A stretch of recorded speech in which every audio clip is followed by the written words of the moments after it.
ನಮಸ್ಕಾರ ಗೆಳೆಯರೇ, ನಾನು ಇಂದು ಒಂದು ಸಿಂಹ ಮತ್ತು ಹುಂಡಿ ಮೆದು ಹಂದಿಯ ಕಥೆ ಹೇಳ್ತಾ ಇದ್ದೀನಿ, ಕೇಳಿ. ಒಂದೇ ಒಂದು ಕಾಡಲ್ಲಿ ಒಂದು ಭಯಾನಕ ಸಿಂಹವಿತ್ತು. ಅದು ಪ್ರತಿದಿನವೂ ಒಂದು ಪ್ರಾಣಿಯನ್ನು ಬಲಿ ಪಡೆದು ತಿಂದು ಬಿಡುತ್ತಿತ್ತು.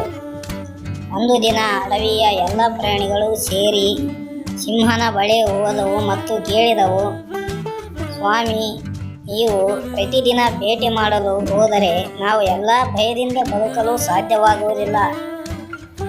ದಯವಿಟ್ಟು ಪ್ರತಿದಿನ ನಾವು ನಿಮ್ಮ ಬಳಿಗೆ ಒಬ್ಬ ಪ್ರಾಣಿಯನ್ನು ಕಳಿಸುತ್ತೇವೆ, ನೀವು ಅದನ್ನೇ ತಿಂಡಿಯಾಗಿ ತಿನ್ನಿ. ಸಿಂಹ ಒಪ್ಪಿತು. ಈ ನಿಯಮ ಪ್ರಕಾರ ಪ್ರತಿದಿನ ಒಂದೊಂದು ಪ್ರಾಣಿ ಸಿಂಹನ ಬಳಿಗೆ ಹೋಗುತ್ತಿತ್ತು. ಒಂದು ದಿನ ಹಂದಿಯ ಹೊರಬಂದಿತ್ತು. ಅದು ಹಳೆಯದಾಗಿತ್ತು ಮತ್ತು ನಿಧಾನವಾಗಿ ನಡೆಯುತ್ತಿತ್ತು. ಅದು ಸಿಂಹನ ಗುಹೆಗೆ ತಡವಾಗಿ ಹೋದಿತು. ಸಿಂಹ ಕೋಪಗೊಂಡಿತು. ಅದಕ್ಕಾಗಿಯೇ ಹುಂಡಿ ಯೋಚಿಸಿತು, ಈಗ ನಾನು ಬುದ್ಧಿಯಿಂದ ಈ ಸಿಂಹನನ್ನು ತಪ್ಪಿಸಬೇಕು.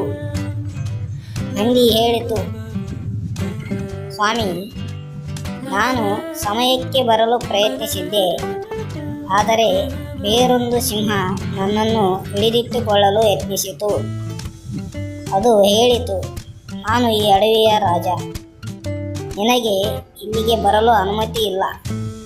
ಸಿಂಹ ಕೋಪಗೊಂಡಿತು. ಇಲ್ಲಿ ಮತ್ತೊಂದು ಸಿಂಹ ಇದೆಯಾ?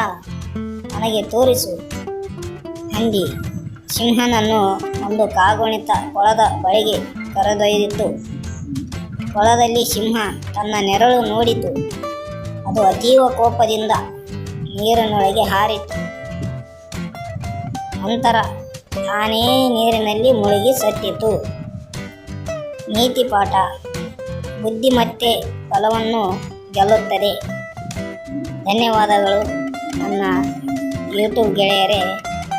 ಈ ಕಥೆ ಚೆನ್ನಾಗಿದ್ದರೆ ಒಂದು ಲೈಕ್ ಮಾಡಿ, ಕಮೆಂಟ್ ಮಾಡಿ, ಸಬ್ಸ್ಕ್ರೈಬ್ ಮಾಡಿ. ನನ್ನ ಚಾನಲ್ಗೆ ನೀವು ಸಪೋರ್ಟ್ ಮಾಡಿ ಅಂತ ಕೇಳ್ಕೊಳ್ತಾ ನನ್ನ ಈ ಕಥೆಯನ್ನು ಮುಗಿಸ್ತಾ ಇದ್ದೀನಿ. ನಮಸ್ಕಾರ.